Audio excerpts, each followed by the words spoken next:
So now we're going to learn how to create and configure document sections.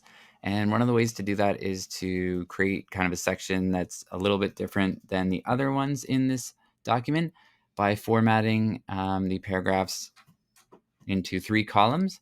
So we're going to just highlight this section right here under the course description heading.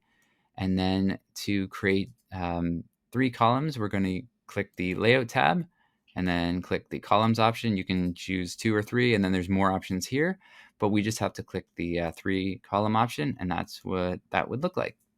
Now we're going to take a look at how you could insert different kinds of breaks, including the page break, section break, and column breaks. And to do that, we're going to insert a continuous break at the beginning of the course syllabus heading.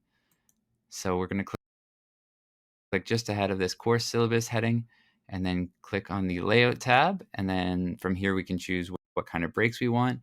Now the next page break in the section break here, this would push the text to the next page, no matter where it is on the page right now. The continuous type of break would not do that. It would just kind of create a different section in the document in case we wanted to make formatting changes above it.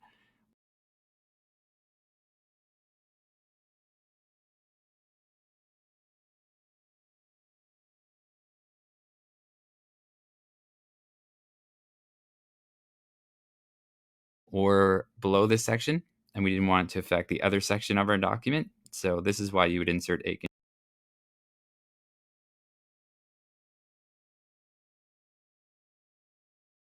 continuous section. But if you wanted to move something to the next page, you could choose that one too. But we're asked to do the continuous section, so we'll just do that. It doesn't do too much to it, but if we want to make a lot of formatting changes up here without affecting the section down here, that's how you could do it.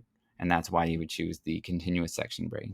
So the nice thing about adding breaks to our document is we can set up formatting or page setup options and have them look a little bit different than the rest of the document. So for example, if I turn on the show hide button here, you can see that these 3 columns are surrounded by 2 continuous breaks or 2 section breaks that are continuous.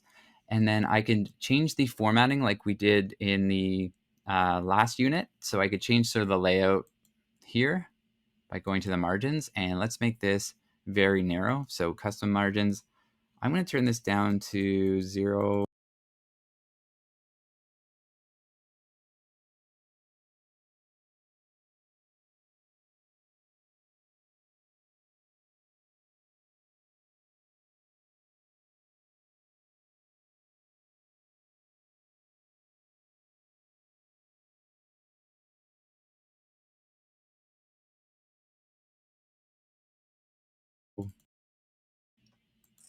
.1